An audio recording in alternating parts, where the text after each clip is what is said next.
This video is sponsored by Classic Football Shirts, the best place to get your classic and vintage football shirts. To get cheap retro Palace shirts, click the link in the description below.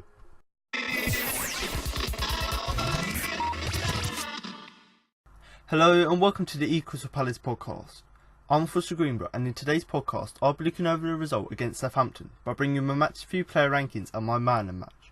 As well as this, I'm also going to bring you an exclusive interview with Roy Hodgson and Scott Dan after the game. So let's begin.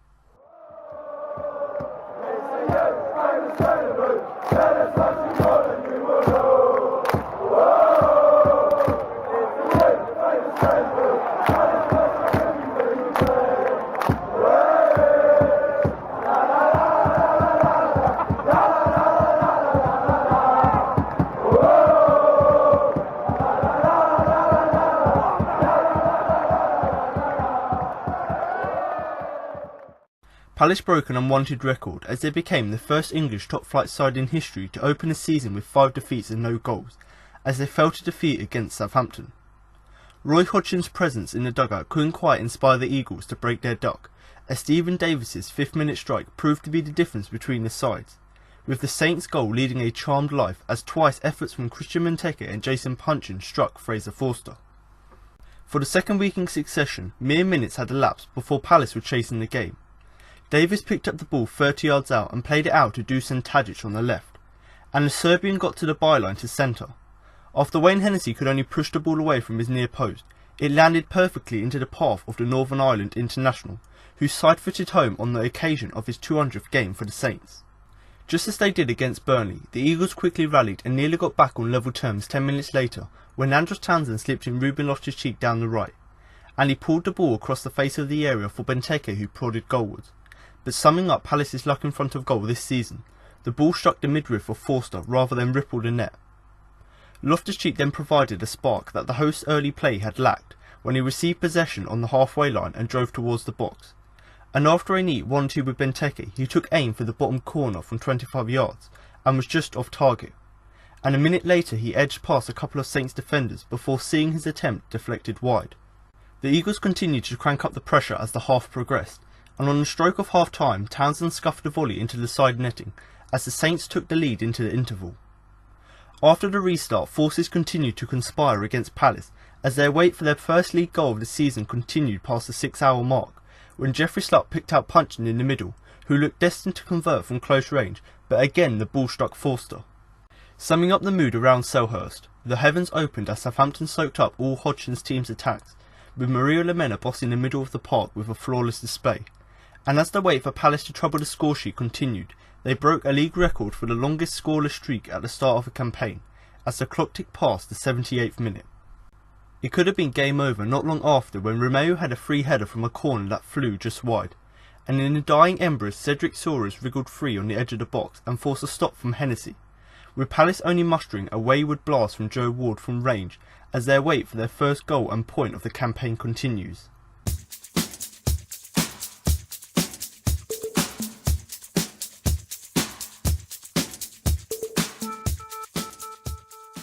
Crystal Palace are rock bottom of the Premier League after a 1-0 defeat against Southampton on Saturday. A 6th-minute strike from Stephen Davis settled the contest in the visitors' favour, leaving Palace without a point or a goal after 5 games of the campaign. As a result, they are now 4 points from safety with games to come against Manchester City, Manchester United and Chelsea in the next few weeks.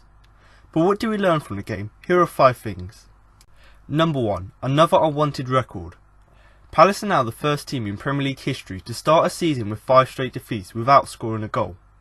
It is a record that no team would want to hold, but unfortunately for the Eagles, they are that team. Number 2. The cheek of it.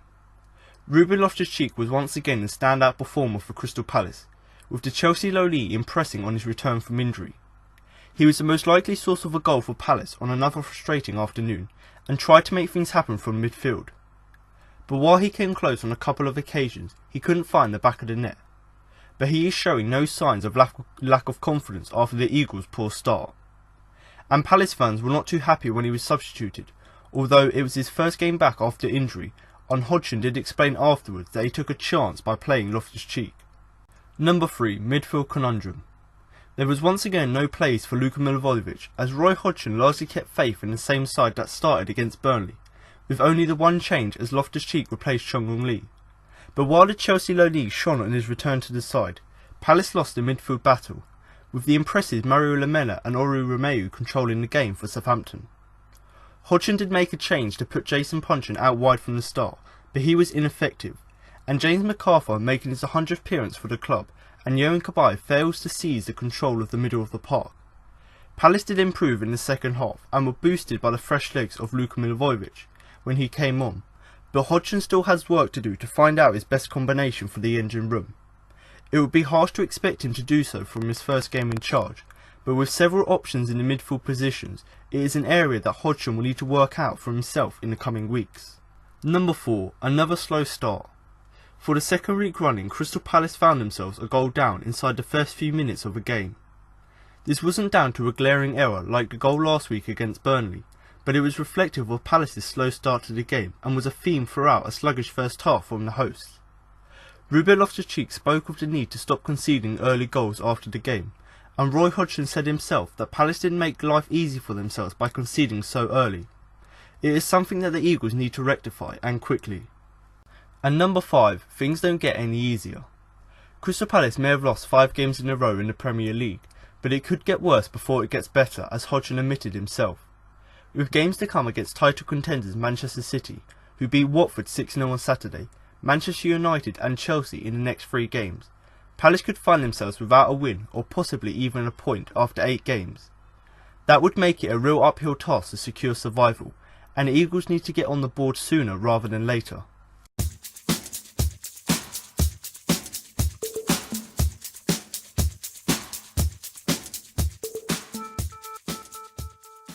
Now I'm going to move on to the player ratings, but before I do that, don't forget to follow us on Twitter and Facebook at eCrystalPalace for the best place to get all the latest Palace news. And also, if you're on Facebook, do feel free to join our Facebook group, which is a really great place for you to join in with discussions with other fans, and also to share your opinion. And if you do want to share any photos or videos from the game, then do head over to the Facebook group at eCrystalPalace_group, where you can share your videos there.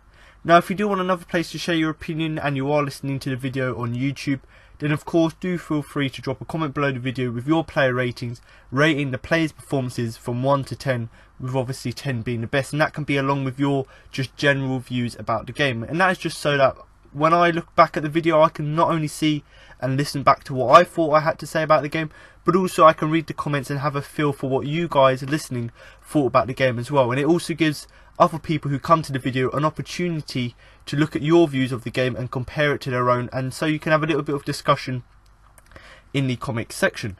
Now, if you are struggling to find any of these social media groups and pages, then all the links will be in the description below. But now we're going to move on to the player ratings, starting in goal with Wayne Hennessy, who I'm going to give a 6. Didn't get off to a great start, palming Tadic's cross straight into Davis, who tucked home after 5 minutes. Held a couple of drives from Redmond from distance well, but overall had a relatively quiet afternoon between the sticks. So Wayne Hennessy here, I've given him a 6, and there will be quite a lot of debate about who's to blame for the first goal we conceded. And I've talked about this with quite a lot of people going to school, looking on Twitter, and I personally think it's sort of a third between 3 particular players. Now I'm going to put maybe a third, so 33% of the blame on Wayne Hennessy for the goal. And, you know, considering we were 5 minutes in and we just conceded, you're going to look at the goalkeeper and the defence and question what they were doing, whether they were in the right frame of mind to start the game. And Wayne Hennessy, certainly, if you look back at the highlights and you look back at the goal we conceded, yes, he made a good save to obviously deny Tadic, obviously, who put the cross into the box. But what he should be doing in that situation is, rather than parrying it out into the box where there's a man free, he should at least try to catch it or deflect the ball away into an area where a defender will be able to clear it, or to an area where, you know, the midfielder wouldn't be able to get onto the end of it. So, you know, he didn't get off to the best start, and obviously with his confidence being as low as it is at the minute, you know, conceding early on from a shot which deflected off of you, you know, it's quite unlucky. And if you look back at the goal, and I've said this already, I've pinned a third of the mistakes on Hennessy, because if you look back at it, 33% of it is Hennessy, obviously, from deflecting the shot right into the path of Davis. So rather than getting it out of the danger zone, he made the save but deflected it into the wrong area. A third of it, I believe, to do with Joe Ward as well. So the fact that Joe Ward was standing on the line, and yes, he got his foot in wrong and he had to go across the goal line, but he really should have been better at blocking it from, from going in. And maybe we could blame Young Cabaye as well for not tracking his man. So the fact that when the ball came in, Hennessy made the save, and Young Cabaye could see Davis's run into the box, and he didn't really do much to try and stop Davis. And we could say as well, Jeffrey Schlupp, we could blame him for putting the cross into the area, but maybe maybe we could split that third of it also once again between Young Cabaye and Jeffrey Schlupp, because I thought there was a few players to blame, but in particular I think Hennessy, Cabaye and Joe Ward were the prime sort of culprits for the goal we conceded. So obviously conceded a goal within the first 5 minutes, but after that, Nathan Redmond, we know the threat he can be. He had a few shots from distance, and Hennessy, being as tall as he is, he was able to save all of them. But overall, and the reason I've given him a 6 is, other than the goal we conceded early on, I thought overall he had quite a relatively quiet afternoon. So other than the shots from Redmond and the goal we conceded, Wayne Hennessy didn't really have that much to do. And I talked about this last week, even though he didn't have any saves to do, his distribution was really good. And that's the one thing I'll give him credit for, and that's why I've given him a 6 as opposed to a 5, which most people would have given him. And that's purely because when he picks up the ball in the area, yes, he may be a bit slow with his distribution, but when he pumps that ball long to Christian Benteke, 9 times out of 10 it hits the head of Benteke, and we can start up some kind of attack. So although he may not be the best goalkeeper, certainly one of the best things of his game is his distribution. But overall, I think a 6 is a fair result. Now to move on to the right back Joe Ward, who I'm going to give a 4. Was on the line when Davis scored, but couldn't quite change direction quick enough to clear. Made a nice block to deny Tadic at the end of the first half, stopping it from being 2-0 at the end of the first half, but picked up a silly yellow card for giving it away to Davis and hauling him down in the second half. Towards the end, he ballooned so many crosses and had a shot way over the bar. So Joe Ward here, I've given him a 4, and much like I keep repeating in the last few weeks, his performances are declining quite drastically. And this game was another example where, we weren't that great defensively, and it was another under par performance from him. And if you had to pick out one particular player from the defence, along with Jeffrey Schlupp, then Joe Ward on the other flank was one of the ones to blame. Now, I discussed it briefly with Wayne Hennessy, obviously saying maybe a third of the goal was his fault, and I think another third, maybe even a fourth if you include Jeffrey Schlupp and move Wayne Hennessy onto a fourth, maybe a third of it is Joe Ward's fault, and that is purely because he's at the back post, what he should be doing. Obviously, in the build-up to it, the ball shouldn't have been in the box anyway, but, with him being on the line, he should have been able to clear the ball off the line and stop the ball from going in. But obviously, as Davis took the shot, he weren't quite quick enough to change direction to obviously get his foot across to, make the block. And although he missed that block in the second half, towards the end of the first half, Tadic, who put in the cross for Davis, had a shot, and Joe Ward was able to block that, and that would have been 2-0 at half time, which would have been an even worse result. So in that respect, he let Davis score that one, the first goal, but then he blocked Tadic from going on to score another one. And I must say, Tadic, I was quite impressed with him, along with the midfielder for Southampton, because I thought them two controlled the midfield and the attack really well. So obviously he done that really good block to deny Tadic at the end of the first half, but then towards the end of the second half, he was becoming a little bit more sluggish, and that was evident that when Davis, good quality, good pace about him, he ran past Joe Ward, and because Joe Ward quite hasn't got that pace to keep up with him, he obviously had to haul him down, make a tactical foul, and he obviously got booked for that. And it was quite a silly yellow. If Joe Ward had done his defensive work right and actually managed to get the ball off of Davis, he wouldn't have had to concede a yellow card for pulling him down. But if you look back at the game, if he hadn't have made that foul, then maybe Davis could have been through on goal. So in that respect, it was a really good thing, but it is quite silly the fact that he picked it up quite late in the game. And then obviously towards the end of the game, we're chasing the game, we're putting players up front, we put Scott down up front, we were putting loads of pressure on Southampton.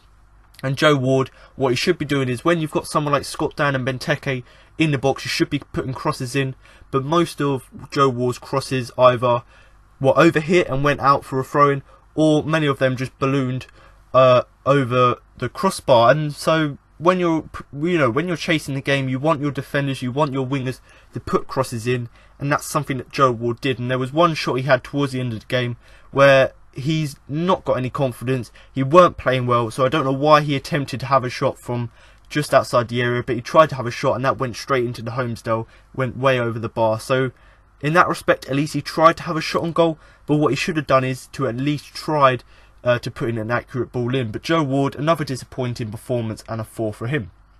Obviously moving on now to Timothy Fosu-Mensah, who I'm going to give a 6.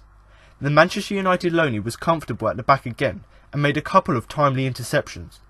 Although he found Shane Long difficult to deal with and let the Irishman get the better of him so many times in the first half, putting a few nice blocks in the second half during an improved performance.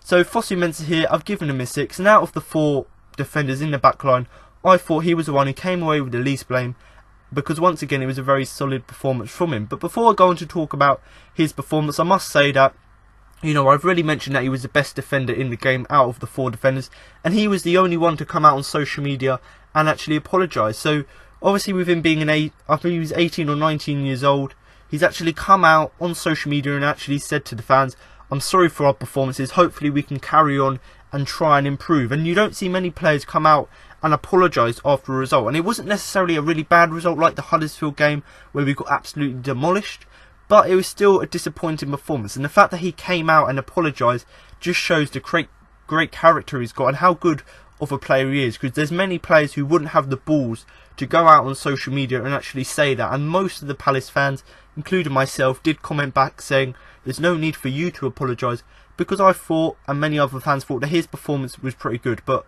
you know, he's come on loan from Manchester United, and Manchester United have got a good player on their hands. Not only is he good on the field, but in terms of interaction with the fans, he's exceptional at that as well. But once again, much like I've said every week, one of Palace's most consistent players already this season, and considering he's 19 years old, you wouldn't expect him to be the best player on the field. But in this game, comfortable at the back, made a lovely 1 or 2 interceptions throughout the game. Obviously, because he's got the pace, he can get back and make these interceptions. So although Shane Long, you know, in the first half especially, he had the pace and was giving Fosu-Mensah the run around, and Fosu-Mensah, you know, hasn't really played against that type of striker already this season. You did find it quite difficult to deal with him, and obviously there was a few times where Shane Long managed to get the better of Fosu-Mensah and run through on goal, and that was a few times in the first half. But in the second half, obviously with Shane Long tiring and Fosu-Mensah slightly improving his performance, he continued that sort of good form in the second half, putting a nice few blocks and tackles like he did in the first half, a few interceptions as well. And overall, much like the whole team, they did come out a little bit rejuvenated. You know, they tried to get on and push for the goal, and I certainly think Fosu-Mensah did do that because he was one of the players who improved. But in the next game, I'm sure Roy Hodgson knows what he's doing. But me looking at it as a fan and listening to the guys on whole radio on Sunday evening, they said exactly what I'm thinking. I'm thinking Joe Ward, he's bereaved of confidence. We need to move him out of the team. Bring Sakho in if he's match fit. Play him next to Sakho or next to Dan or Tompkins, and then move Fosu-Mensah to right back, because not only has he got the pace to go forward, which you would expect a fullback to do, not only has he got really good tackling ability, but he's very good at driving the ball forward. So instead of him doing that at centre back and leaving a space at the back, if you give him a chance to play as a fullback, he can pick up the ball, drive forward, use his crossing ability, use his pace, and use everything, the attributes he's got, to his best ability. Because at centre back, you're restricted to obviously being in your own half.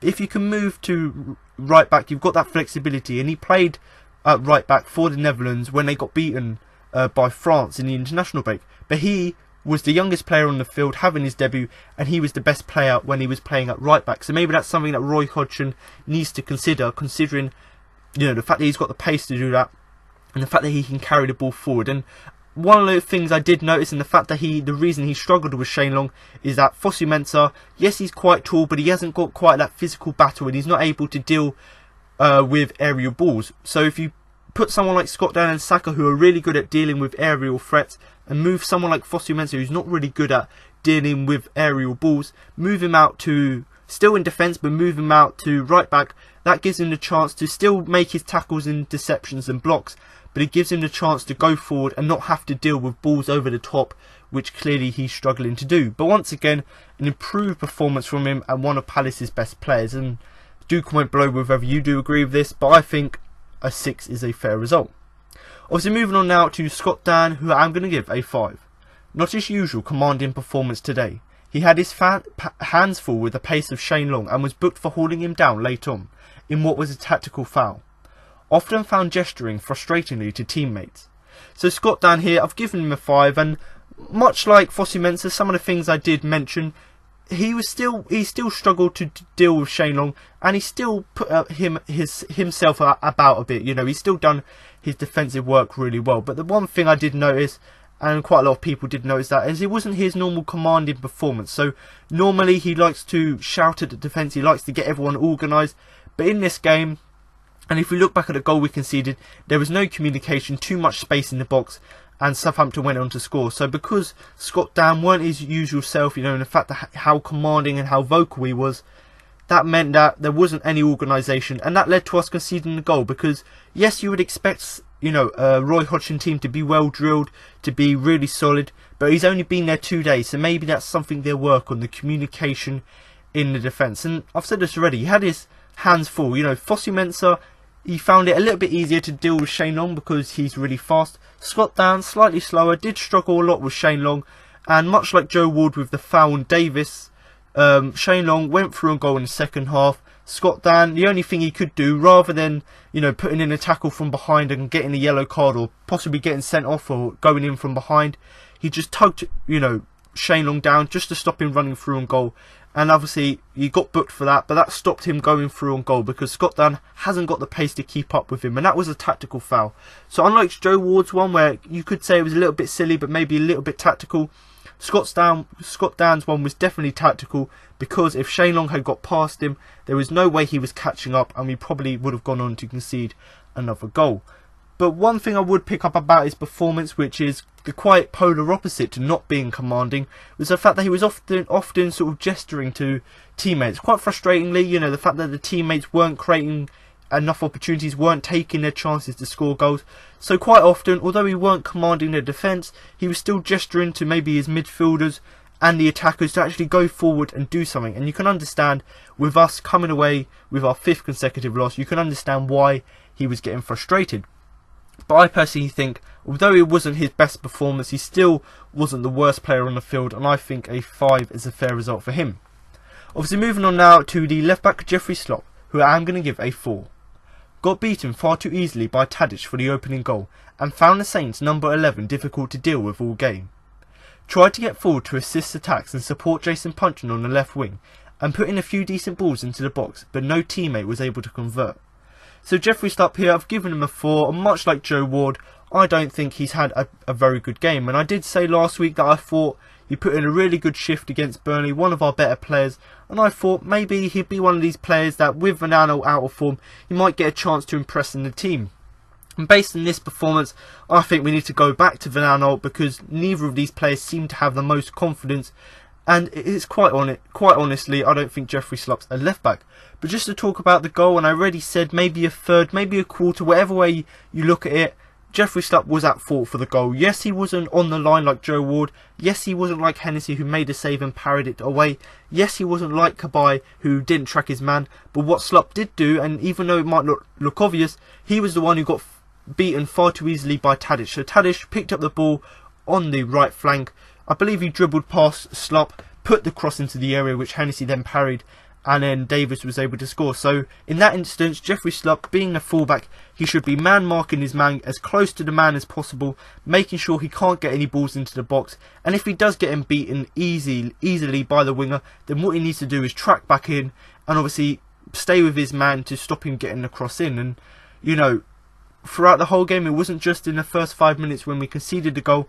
The whole game as a whole, he did actually struggle to deal with Tadic, who I thought, I've already mentioned this already, along with the guy, Southampton's midfielder they got from Juventus, I thought Jeffrey Slopp did struggle to deal with, you know, Tadic, who was, in my opinion, one of Southampton's best players. The one good thing I will give him, you know, when we were chasing the game because of his mistake by letting the cross in, he did try to get forward, so he tried to use his pace to his advantage by running down the flanks and sort of assisting the attack. So by going forward, just providing us with a few men further forward, you know, also to support Jason Puncheon, who was playing on the left hand side. So he tried to do, you know, 1-2s with Jason Puncheon to try and get forward. And he did put in, admittedly, he's not the best crosser of the ball, unlike someone like Papa Suarez, Van Aanholt. But when he did get a few chances, he put in a few decent balls, lovely curling efforts. But because we're not that good at, scoring and converting chances this season, obviously no teammate was there to convert the chances. And on the subject of chances, if you look at the league table, other than the top 6 of last season, so you're looking at your Man United, your Man City, your Liverpools, your Tottenhams, your Arsenals, outside of them teams, we've actually racked up the most shots on goal this season. And if you consider the money Everton have spent, they're towards the bottom of the league. So it's not like we're not creating chances, it's the fact that we're not creating them. And Jeffrey Schlupp certainly is one of the key players for creating chances, because in this game he was getting forward, trying to put assists in, putting a few decent balls, but much like our luck's been this season, no one was able to convert them. But do comment below with what you thought about Jeffrey Schlupp's performance, whether you agree with the 4 I gave him, whether you think he deserved maybe a 3, maybe a 5. Do drop a comment below. But I definitely think against Huddersfield, who we've got in the Carabao Cup tomorrow, as it is I'm recording, maybe Jeffrey Schlupp will get rested, Van Aanholt will get a chance. Maybe that's a chance for Roy Hodgson to see who is the better left back, and maybe as well with Papa Suarez coming back, who is now being confirmed that he's going to be playing in the Huddersfield game as well. Maybe we could see Jeffrey Schlupp moved up to left wing, and maybe Papa Suarez back in the team. And I must say, Papa Suarez, he had maybe, people have said, yes, it's a career-ending injury, it could have ended his career, but also it could have ended his life, because if he hadn't have been in the car he could have died in that car crash. So it's amazing not only that he's alive and he's able to live his life as he was before normally, but also the fact that he's got back to actually first team fitness from being in a critical car accident is amazing. So we've got 3 left backs now who are match fit, so it'll be interesting to see who Roy Hodgson picks. Now to move on to the midfield, starting off with James McArthur, who I'm going to give a 5. Busy, but it was so far ineffective. Was largely kept quiet on his 100th appearance for Palace, as Southampton controlled the game in midfield. Maybe could have had a penalty for a shove in the back in the box, but the midfielders' appeals were muted really. Plenty of hustle and bustle after the break, but kept giving the ball away far too easily, and was booked for a silly foul on Lamida. Was booked before being taken off for Luca midway through the second half. So James McArthur here, I've given him a 5. And much like the rest of the team, it was a disappointing performance from him, but I can't really blame him for having an under par performance when you look back at the game and consider how well Southampton's not only as a whole played, but how well their midfield played and how they controlled the game. And that is especially Lamida, who is the player I mentioned earlier, who they signed from Juventus. But James McArthur, we know he's got a good work ethic, and in this game, playing sort of slightly further back than he normally would do, he was quite ineffective. So he was doing quite a lot on the ball, he was trying to put pressure on the opposition, but was quite ineffective and didn't really have that much impact on the team. And considering it was his 100th appearance for Palace, so I congratulate him on that, but considering that it was a quite quiet game and he didn't quite mark the occasion with a really great performance. And the one thing that not quite a lot of people have mentioned, but I'm not really going to talk too much about it, because looking back, don't think there's much really in it, but he could have had a penalty in the first half for a shove in the back. But obviously referee seen I believe Bob Madley, I think that's the referee's name, not a very good referee, and he did referee this game quite bad, but he obviously saw the appeals and done nothing for it. But that could have been a chance for us to get our first league goal from the penalty spot, and obviously unluckily for us, James McArthur didn't win that penalty. But that's another chance showing that he's able to get into the box, be physical with other players, and get an opportunity to win a penalty.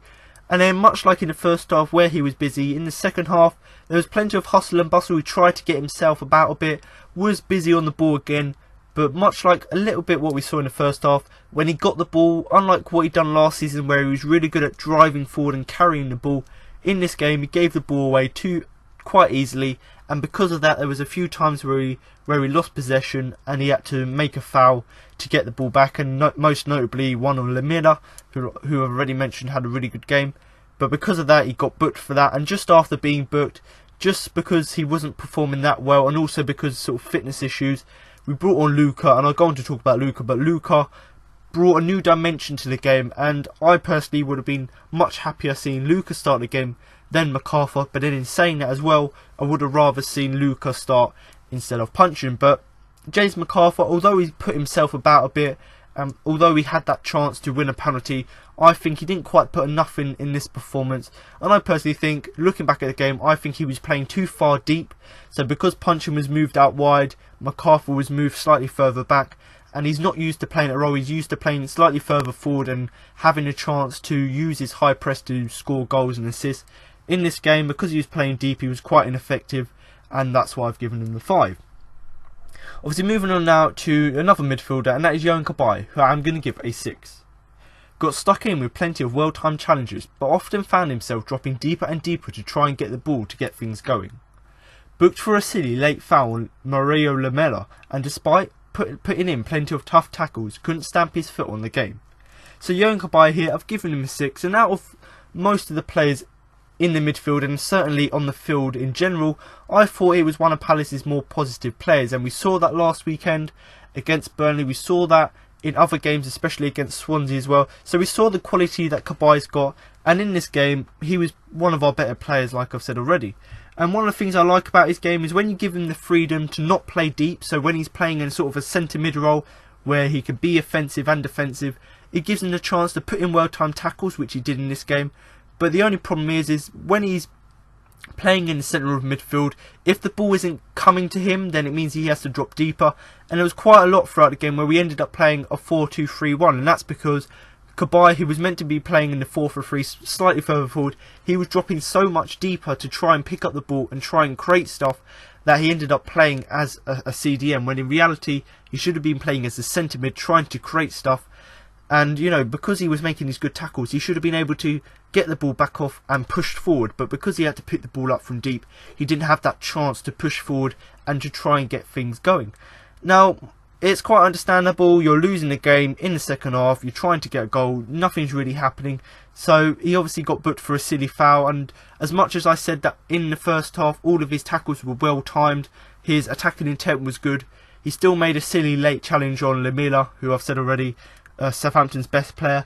And despite, you know, other than that silly challenge, despite him putting in loads of tough tackles in the second half, like he did in the first half, he still struggled to put his stamp on the game. And that's possibly because our midfield, the midfield battle, which is the main thing in this game, we lost the midfield battle because our midfielders, so Cabaye, MacArthur and Puncheon, weren't good enough in their roles. But I've given him a 6 because I thought out of all of our players, I thought he was the one putting himself about a bit, so making tackles. He was the one with attacking intent, but like I've said already, I've mentioned it quite a lot, because he had to drop deep and pick up the ball, that sort of attacking intent got, you know, it got less and less as the game went on, because he had to pick up the ball from deep and didn't have the chances to go forward. But I personally think a 6 is a fair result. Obviously moving on now to the captain Jason Puncheon, who I am going to give a 5. Played out wide and was largely ineffective and uncomfortable. So unlucky not to open the scoring in the second half, as he was denied by another point-blank range save from Forster, as he poked another Loftus-Cheek cross away from Cabaye. So Jason Puncheon here, I've given him a 5, and much like with MacArthur, it was quite a similar performance in the fact that they were quite lacklustre, let's say, in the game. They didn't quite have as much influence as you would have liked, and it was almost as if we were playing with, you know, 2 less men, because them 2 players in particular, they were quite anonymous in the game. We didn't really quite see what influence they had in the game. And in Jason Puncheon's case, more so than MacArthur's, I can understand him having a less good performance, and that's not just because, you know, Jason Puncheon's the captain, but because he was playing out wide. So we all know this season Puncheon's been playing as a centre mid, picking up the ball from deep and driving forward, which he obviously hasn't done well, but he's been playing in the centre of midfield. In this game, because obviously we've got injuries and we had to change the system around, he got played out wide, and because of that, because he hasn't got the pace anymore, because he weren't able to put crosses into the box, he was really ineffective, so he didn't have any effect on the game, and he was quite uncomfortable as well, because he hasn't played out wide for almost a season now. So you can understand, with Roy Hodgson moving him back out there, he couldn't really have that much impact on the game. But that just highlights how he's been performing already this season. And looking back at the game, I know Puncheon's the captain, but I'd rather have someone like Cabaye, or maybe someone even like Milivojevic as the captain, or maybe Sakho as well when he comes back in the team. I'd rather have them players on the pitch and be the captain rather than Puncheon, because at the minute he's getting in the team because he's the captain, when in reality he isn't putting in the greatest performances. And this game was another game where he wasn't really creating chances, he wasn't really taking his chances, and he weren't really having any real impact on the game.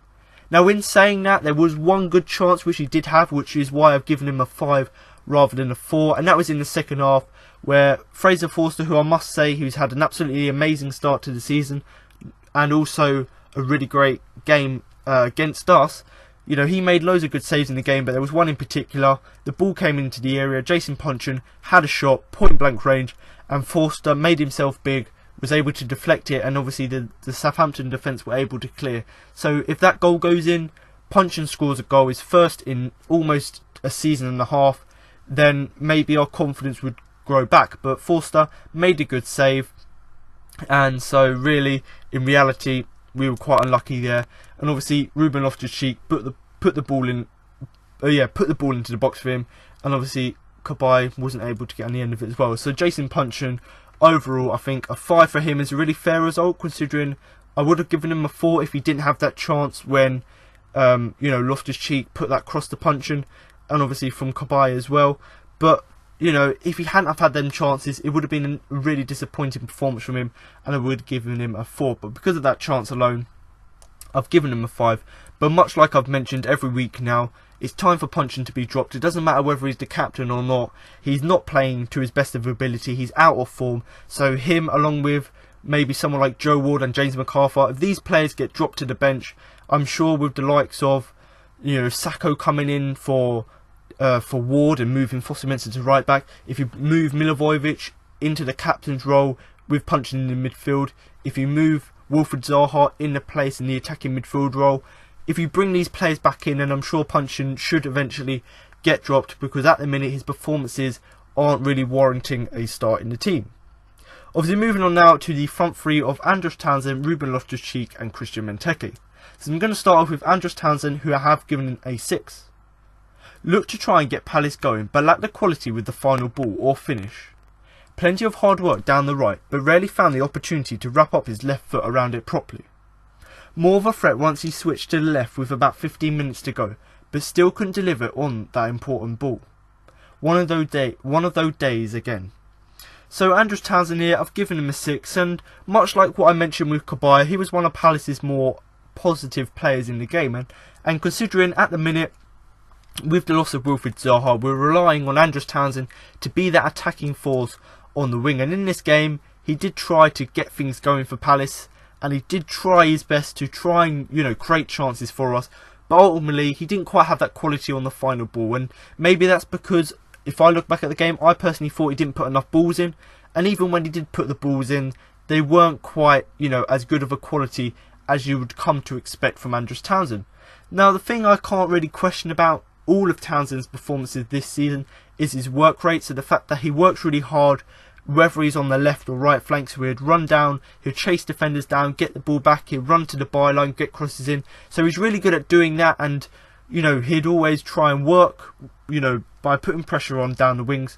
But once again, in this game, much like the game last weekend, although he did have that quality, he still lacked that quality on the final ball. So he had the quality to go forward and put crosses in, but that sort of final little quality, that final ball and the finish as well, wasn't really working for him. And considering he was playing on the left hand side, he couldn't quite wrap his left foot around the ball properly to get the crosses in, and that's something that's been highlighted quite a lot. Yes, he can play on both wings, but I personally think he's more effective when he's playing on the right hand side. Now, obviously, in the first half he was playing down the right. He couldn't really get that many crosses in because he had to cut inside.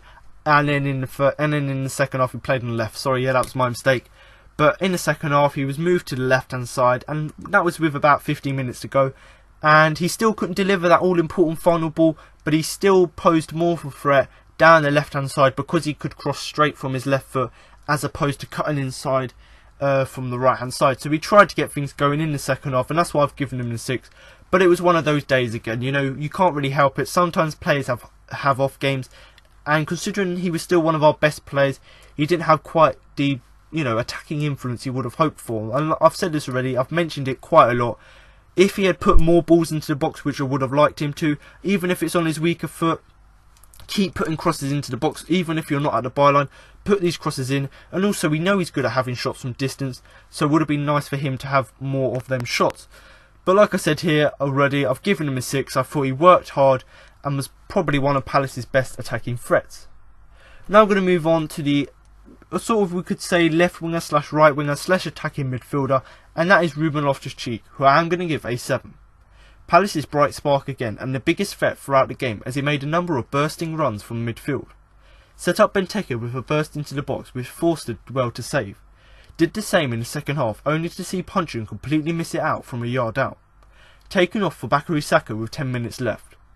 So Ruben Loftus-Cheek here, I've given him a 7, and much like what I've said with Townsend in terms of his attacking threat, Loftus-Cheek was probably just above Townsend in the fact that, or in terms of his attacking intent.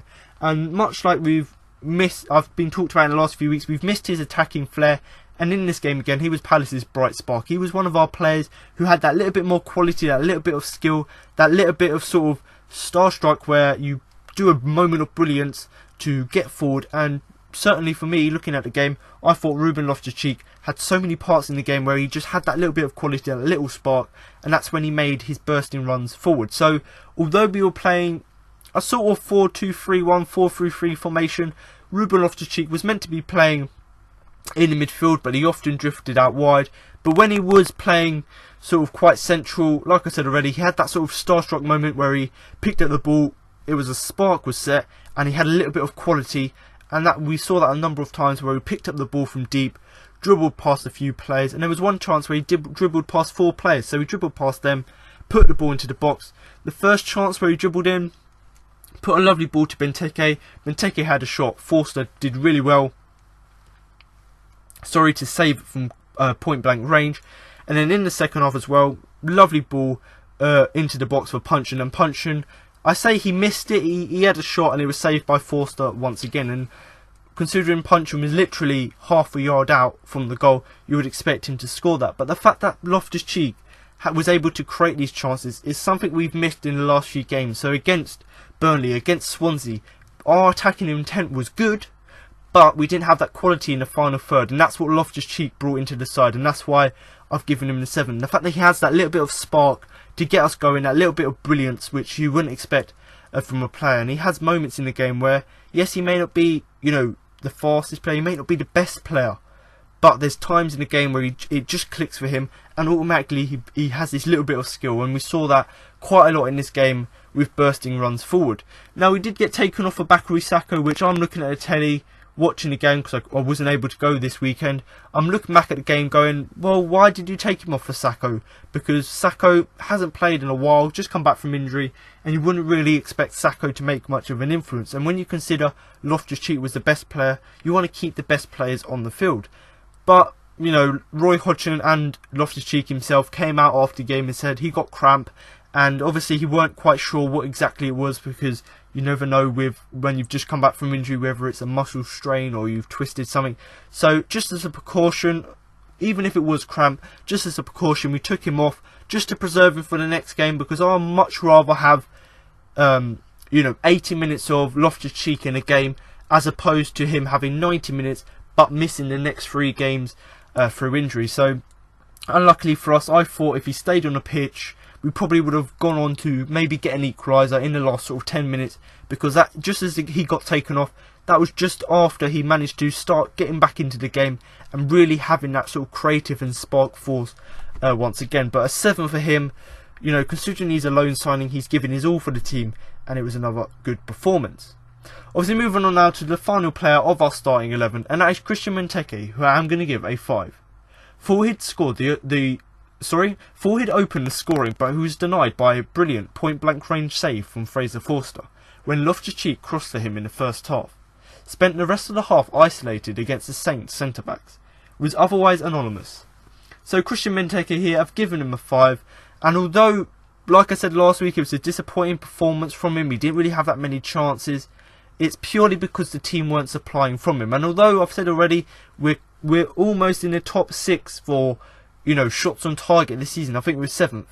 The fact that we're creating chances is great, But when we're not creating chances, Christian Benteke, who's meant to be, you know, our big striker, he's so isolated that he doesn't get the chances to score. And he would have thought he opened the scoring, because I mentioned already with Loftus-Cheek's bursting runs, you know, that sort of spark of brilliance. He had that a few times.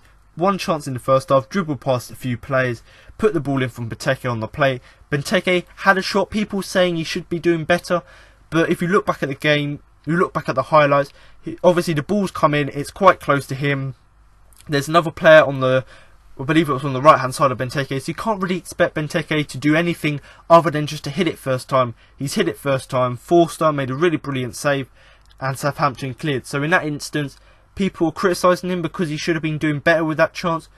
But also you've got to consider the fact that there's a player running into him from the side, but also the fact that he's had to think quick. He took it first time and Forster made the brilliant save.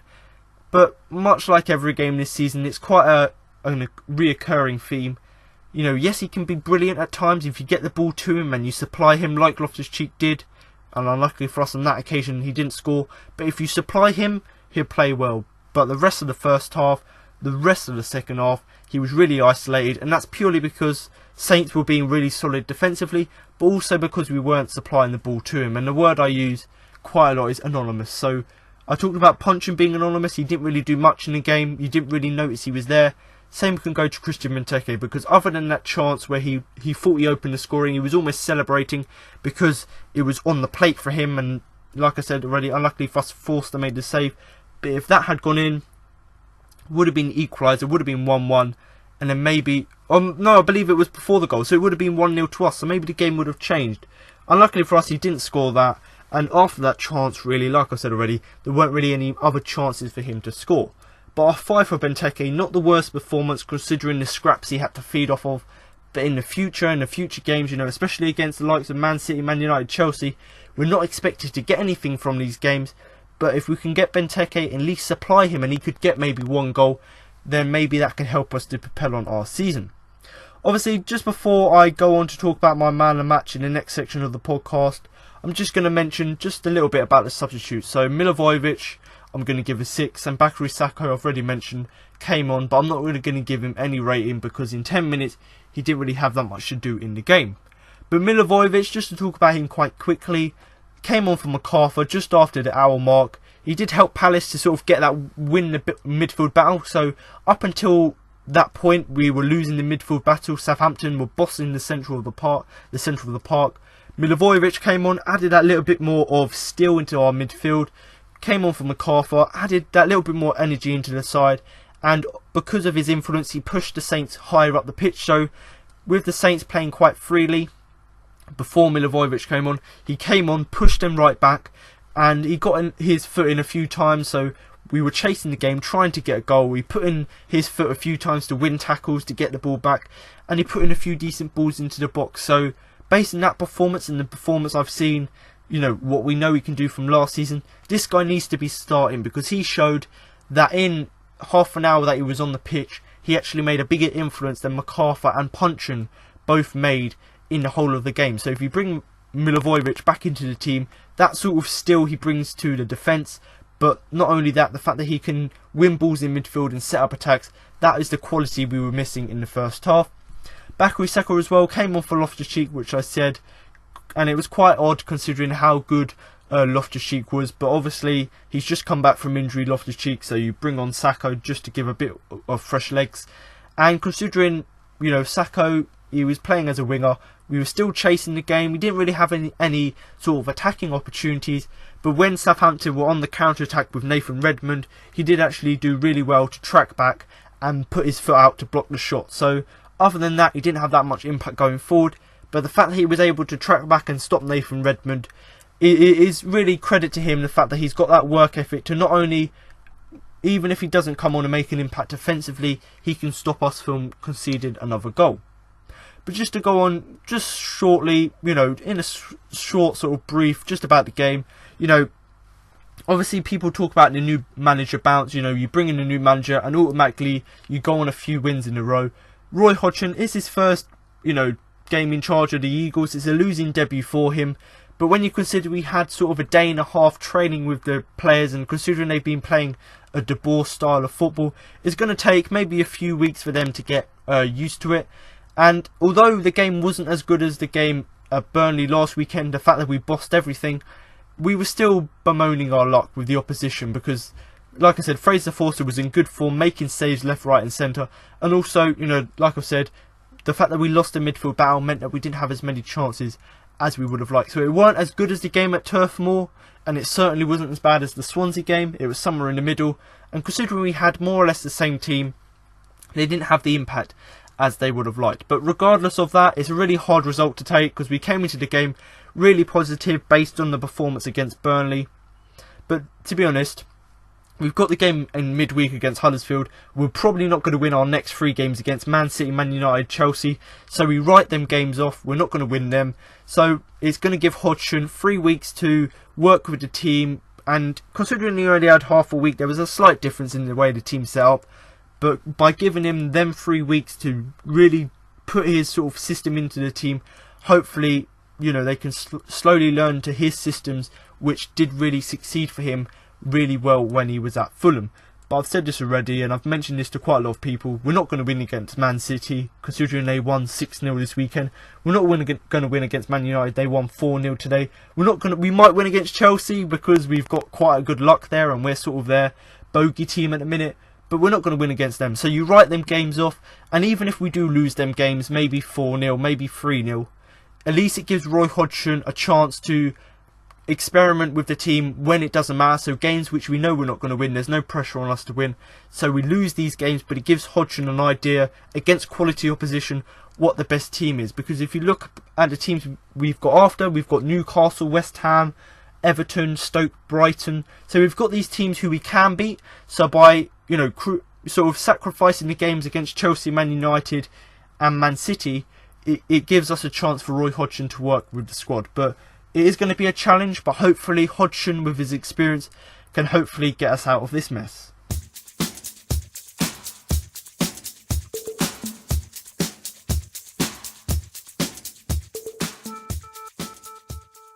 So now I'm going to move on to the Man of the Match award. But before I do that and give you my Man of the Match and who I thought had the biggest influence on the game, I'm now going to give you the 4 nominations I've put forward for the Man of the Match award.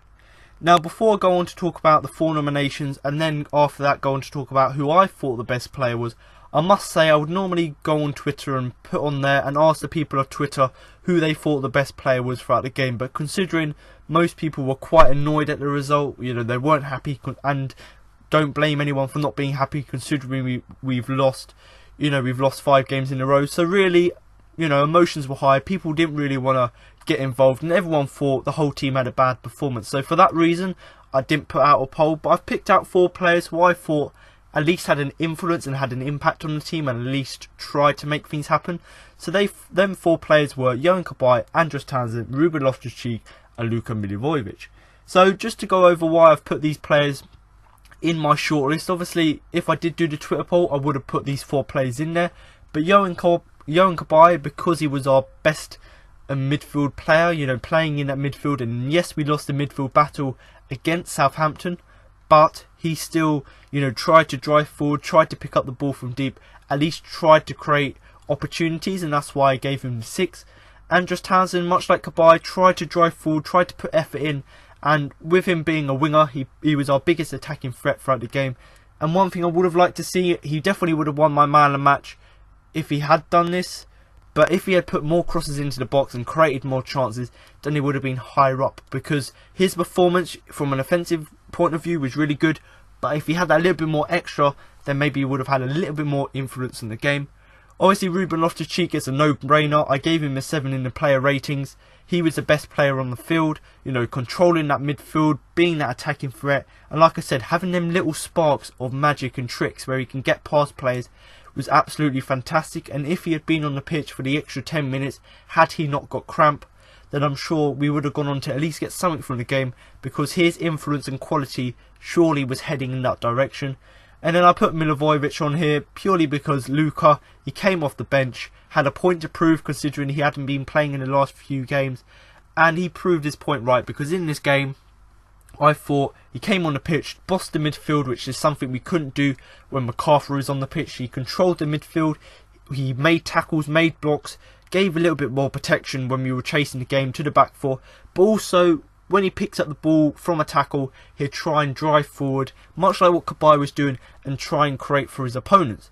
But really, for me, you know, all of these players do deserve credit, because I thought that these players didn't really have that much fault for anything that happened in the game. Maybe you could blame Cabaye for the goal, but overall, these players, I thought, had the least blame from the game, purely because their performances were so good.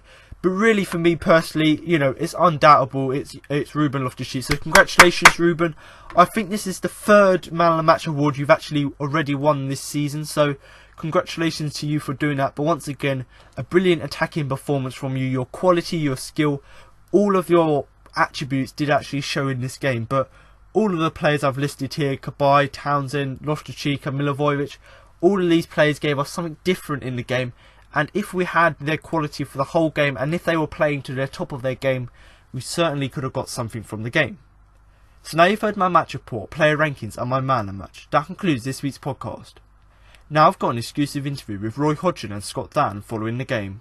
Was it always going to be difficult going behind so early? Yeah, I think obviously the run we've been on, conceding a couple of early goals, always chasing the game, so we were hoping that weren't going to happen today. We were hoping to go ahead in the game, but when you go a goal behind so early, you start chasing from too early on, and yeah, it makes it that little bit more difficult to get back in the game. So we haven't scored yet, but has it been encouraging, the amount of chances that have been created today and last week? Yeah, it's obviously we're obviously disappointed we can't put the ball in the back of the net, myself included. I've had a couple of chances over the last couple of weeks, but it's something we're trying hard to do, and I think it'd be even worse if we weren't creating the chances, like you say. So hopefully we can start putting them chances we've been creating away in the games to come. And what do you think the team need to do to turn things around? I think the effort's always there with this group of players under whatever manager. I think we need to get that first goal first, take that little bit of pressure off, and hopefully that gives us the kick and buzz that we need to go on and get the points then. Roy, unfortunately defeat today to an early goal. Can we get your thoughts on the game? Well, I don't know I've got anything earth-shattering to come with. I'm very disappointed, of course. I think that we are a team at the moment which is lacking a bit of confidence, lacking a little belief because of the 4 previous games, and of course the last thing we wanted was that early goal, which meant that they could, you know, control the game even more so by keeping possession of the ball. But I don't think we got up to the ball or got up to the midfield players anywhere near as much as we would have liked. I thought we gave them far too much time on the ball to spray it around and be comfortable with their passing. At half time we talked about that. I thought in the second half it was marginally better. We did get up to the ball a bit more and made life a little bit less comfortable for them. But of course we're always chasing the goal that we conceded. At the start of the second half there were 2 good opportunities. Forster made 2 good saves, but when those passed by, unfortunately they began to take control again. So it's a very, very disappointing day. But I've said on many occasions so far, you don't get good results by wanting them or by talking about how you're going to get them. You only get them by good performances on the field. And today, I'm pretty sure that, you know, by the players' own admission, we can play better than that, certainly individually. And it will be my job to make somebody play better than that also as a team. And I can only get down to work now on Monday and hope we can make some inroads into that. Yeah, you only started training on Wednesday, but did you learn quite a lot about the players today? I think you always learn about players, but I didn't learn anything I didn't know, if the truth is known. I've seen enough of Crystal Palace and the players, so I can't say I was shocked or surprised at anything. There were players that I've watched play very well who at the moment obviously are short of confidence and not playing as well technically as I know they can play, and I know they will play. And of course there are new players, in particular Ruben Loftus-Cheek. That was a real bonus seeing his performance. I was really pleased with that. It's a pity that he cramped up towards the end of the game and we had to take him off, because I think we could have done with him in the last 10 or 15 minutes, because he looked like the type of guy who might break through and score a goal for us. But it was his first game for quite a while now, and unfortunately suffered from cramp, so we had had to replace him. And finally, we've got Huddersfield coming up midweek in the Carabao Cup. Is that a chance to have a look at some different players? Yes, it would definitely have to be. There's no question of that. I mean, obviously, I'm desperate really to get some wins for myself and for the team. So it would have been nice to say, no, we're just going to pick what we think is our best team and keep going. But to be honest, I don't know that well yet what our best team is, because people like Mamadou Sakho and James Tompkins, I've not really seen that much in a Palace shirt, and the same with Paba Soiree, who comes back. So there's people like that really need a game, and I'm going to have to try and find a way of getting them on the field at least at some stage of the game on Tuesday. So when I come to pick the team for Manchester City, I'll know a little bit more.